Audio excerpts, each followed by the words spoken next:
If you're looking for a new way to support the podcast, check out Dubby.gg, an energy supplement company trying to make a difference. There you can use code SIDEMISSION for 10% off your order. Thank you to Dubby for sponsoring this episode, and we hope you enjoy.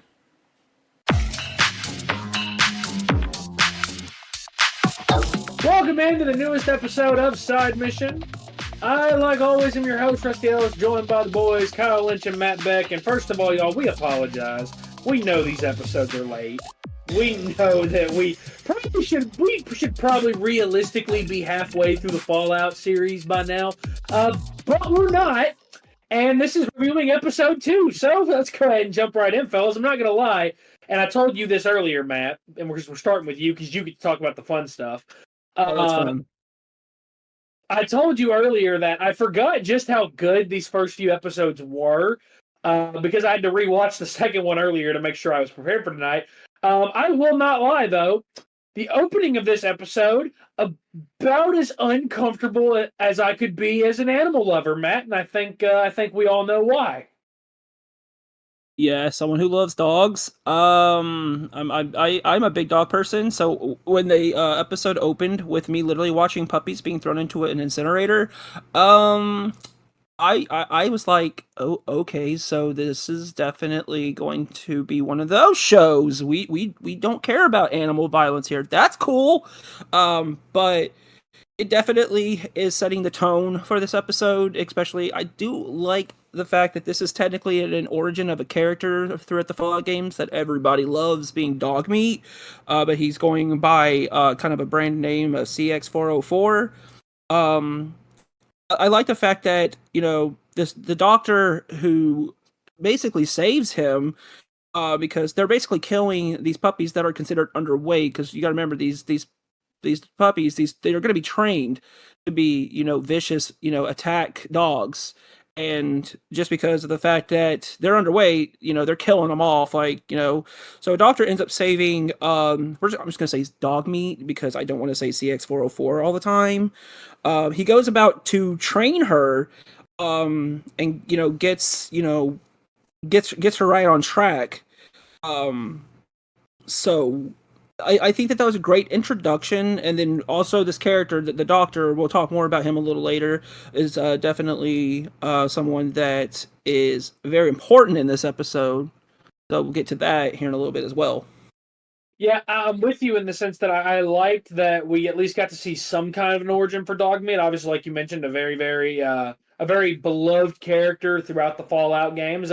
Not the greatest of introductions. We're seeing a few puppies being thrown into an incinerator, but I mean, again, it's kind of one of those things where, it's that kind of show. You should expect that you're probably going to see some things that make you uncomfortable. But Kyle, one thing I felt like, or a character I felt like we I don't want to say we necessarily ragged on him in episode 1, but we didn't love in episode 1 was Maximus, and it was kind of more or less just because he didn't really do anything. You know, we didn't really know what to make of his character, didn't really know what kind of role he was going to be playing. It just general setup stuff.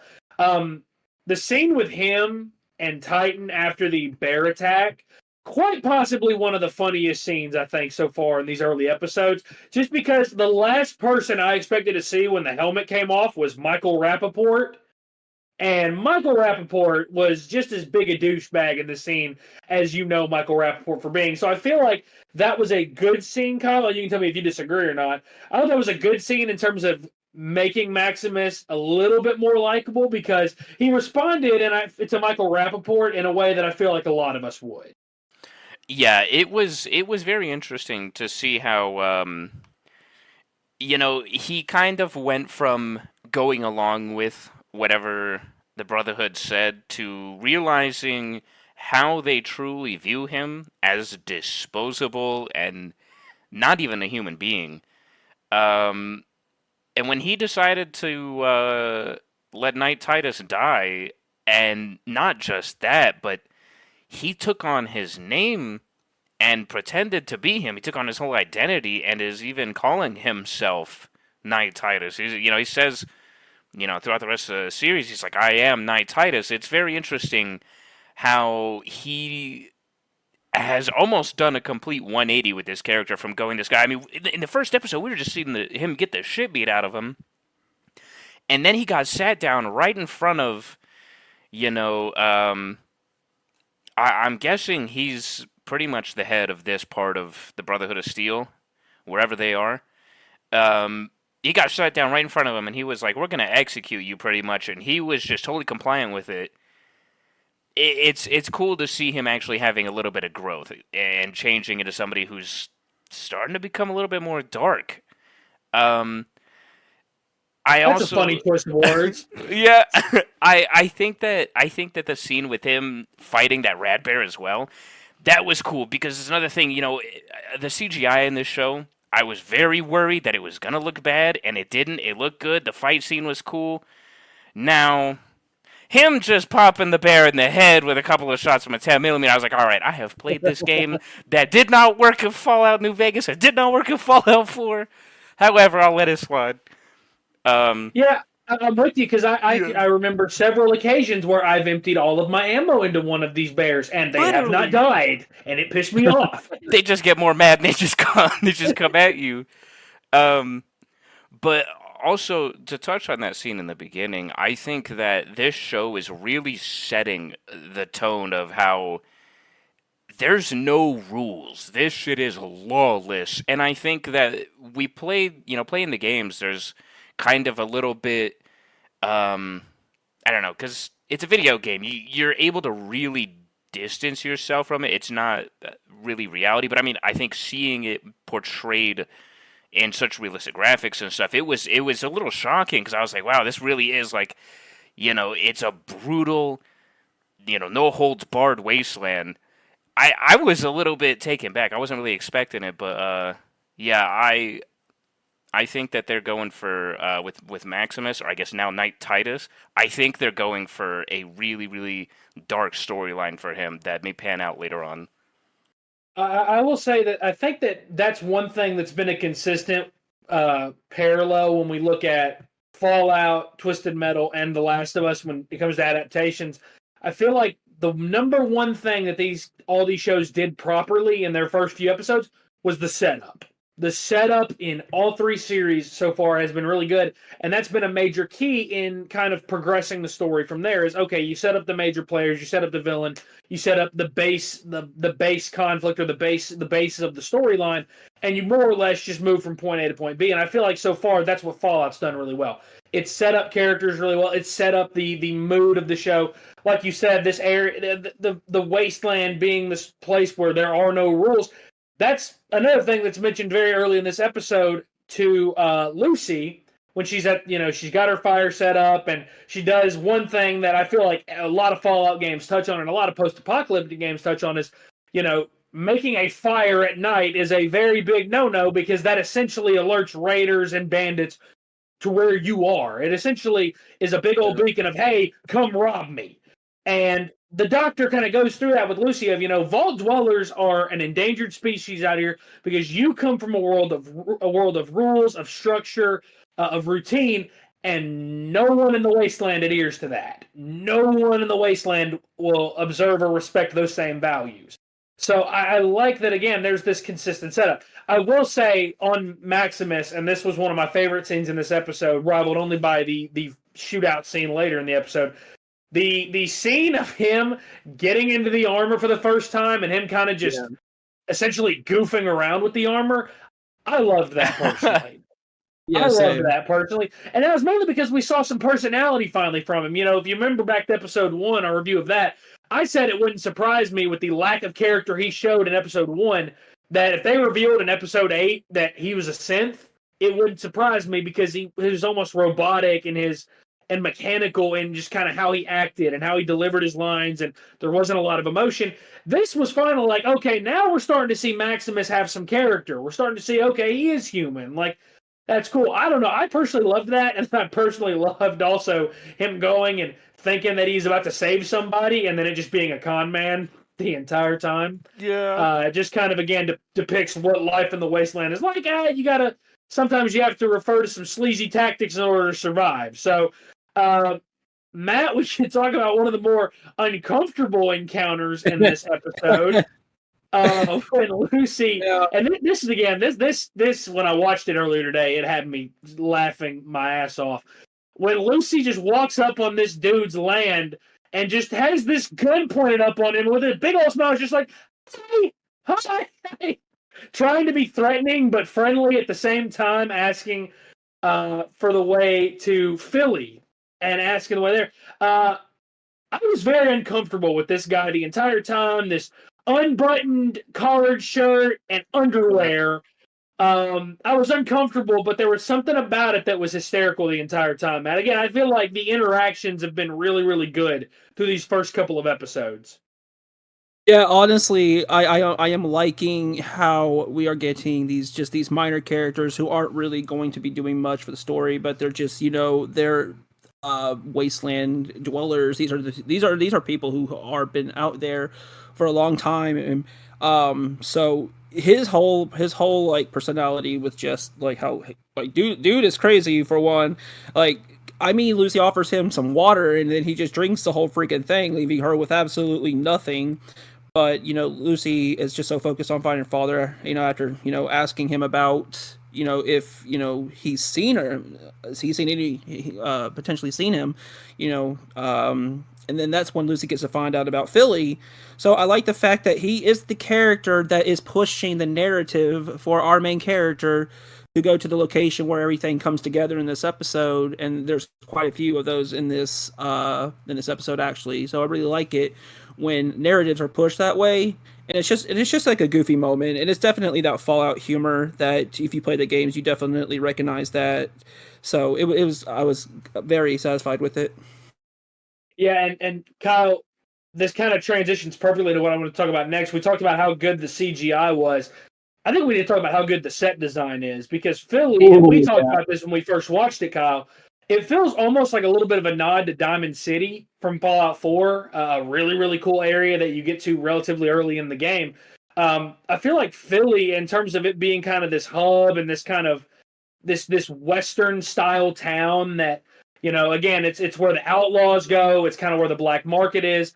It feels really, really true to Fallout. And again, the set design, really, really good, really detailed. And I feel like this is a highlight of this episode.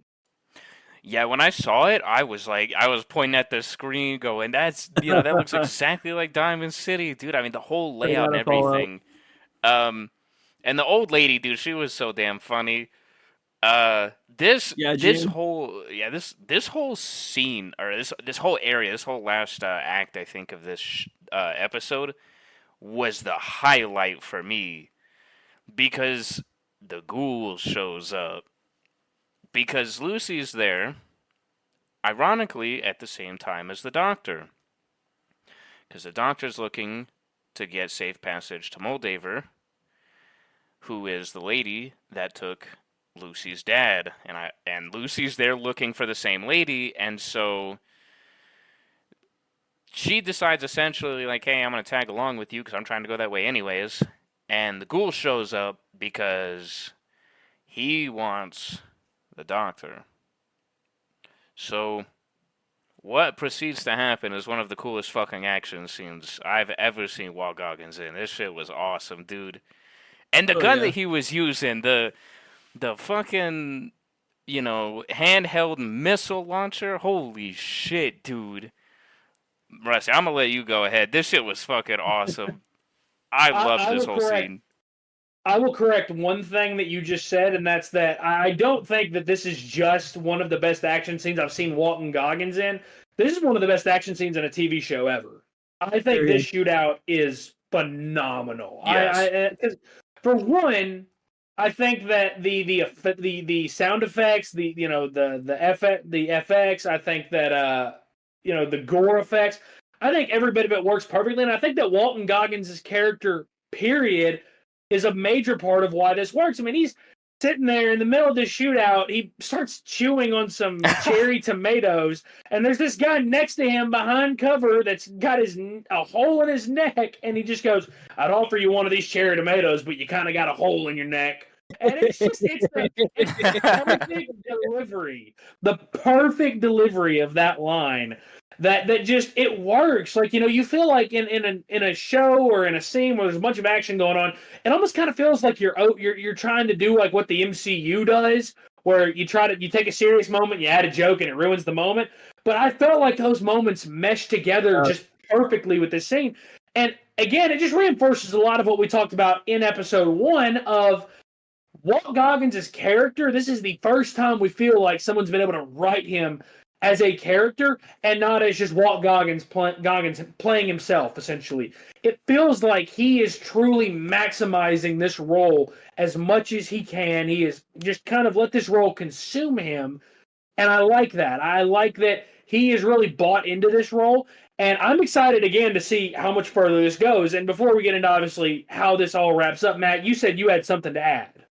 I just would like to add that with me currently playing through a Fallout game right now, during that shootout section, did anybody else kind of notice that when the ghouls shot, it kind of had that similar animated effect as the VAT system? Yes. I did not. I didn't even think about that. Yeah, I noticed it. I noticed it rewatching earlier.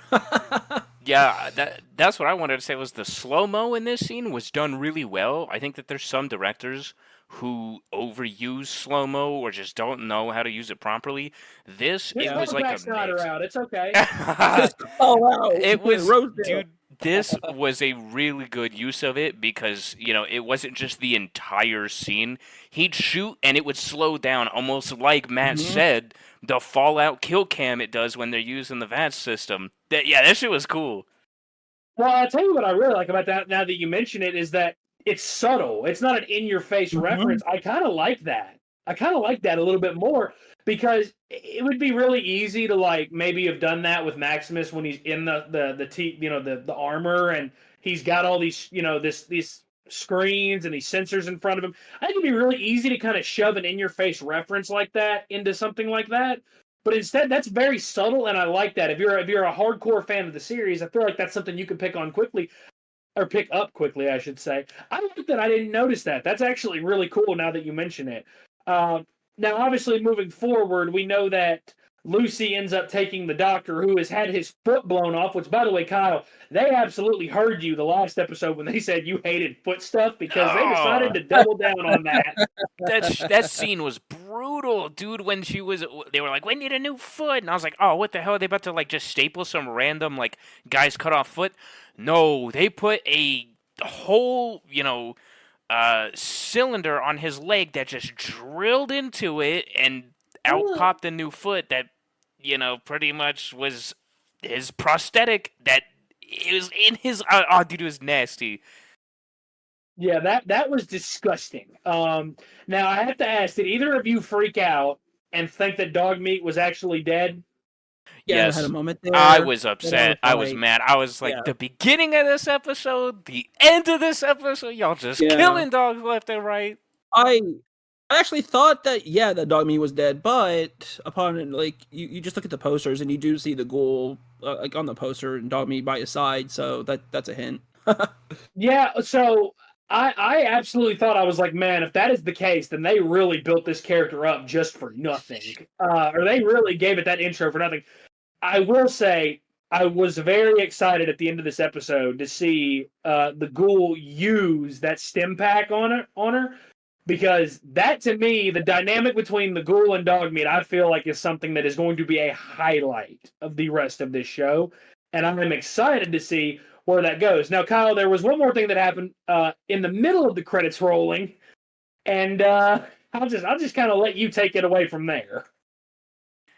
Yeah, dude. Okay, so, man, The gore, this just shows gory, bro. it really is. I will say, okay, like first of all, seeing that the doctor wasn't gonna make it, and he was like, well, you got to take my head because he's got that chip in there that which I don't know if you remember, but they also put one in dog meat, didn't they? In the beginning, didn't he put one in dog meat and he put one in himself? I believe so. I think so. Because that's that's something we'll have to talk about in the season finale. But remember that.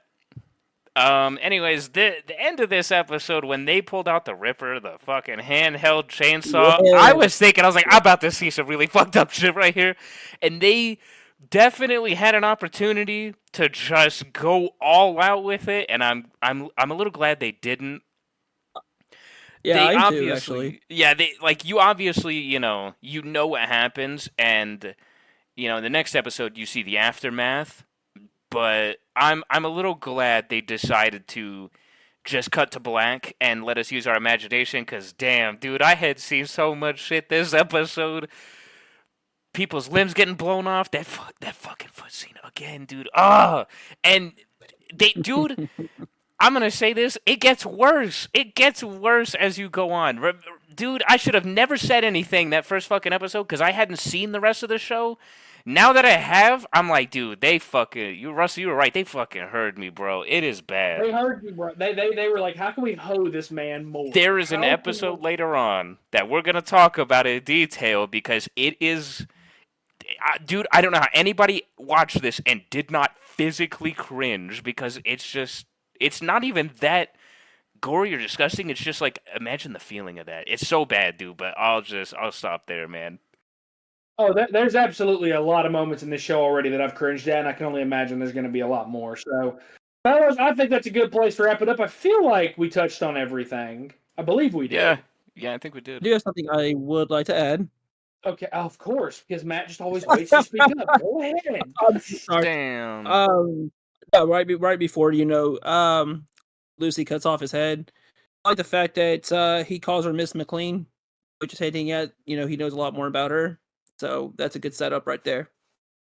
Y'all are just spoiling the absolute shit out of this show for me. Y'all are Damn. how can we ruin it for Rusty the most? That's what you two Oh, trust me, dude. We haven't spoiled nothing yet, dude. Oh man, I'm so ready for you to see more of the show. You should binge the whole thing tonight, not sleep. Don't go to work tomorrow. Also, you probably should, because if your boss listens to this, that'd be bad. Well, that's going to wrap it up for this episode of Side Mission. Kyle wants to set the world on fire. Oh, you were about to start singing. I know the exact song you were thinking of there, too. I hate you for that. Oh, well, that's actually going to be a good spot to wrap this episode up. So that is going to do it for this episode of Side Mission. Be sure to follow us on Twitter at Side Mission Pod. You can check us out on Facebook as well at Side Mission Podcast. For the boys, for Kyle, for Matt, I'm Rusty. Thanks for listening.